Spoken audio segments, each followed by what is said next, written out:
Hello guys, welcome to our my new blog. তো আজকে অনেক তাড়াতাড়ি ওঠার কারণে একটু ঘুমিয়ে পড়েছিলাম। যেহেতু কাল সোমবার ছিল, উপোস করেছিলাম।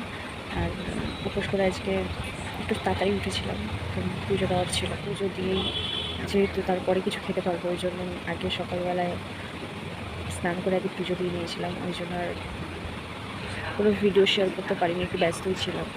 আর তারপর তার মধ্যে যেহেতু উপোস করলে আমার ঠান্ডা লেগে যায়, কেন জানি না, এটা আমার হয়। তো ঠান্ডা লেগে গেছিলো, ওই জন্য আরও ঘুমিয়ে পড়েছি। তার জন্য কোনো ভিডিও শেয়ার করতে পারিনি। হচ্ছে তো পড়তে আসার মতো টাইম হয়ে গেছে। তো এখন আমি যাবো চা করতে, তো তার মধ্যে পড়তে চলে আসবে। তো চলো, তো দেখো আমি চা করতে চলে আসলাম। তো পড়তেও একজন চলে এসছে, সবাই একজন এসছে। তো চা বসিয়েছি, আমি পড়তে ঢুকছে সবাই। ওই জন্য এই ঝটপট চাটা করে দিয়ে আর পড়াতে বসবো। ঘর থেকে বাইরে আসছিলাম, বাইরের দিকে এসে দেখি দিদি ঘটি গরম বানিয়েছে বাড়িতে। তো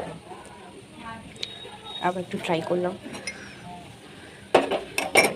এখন চা করছি।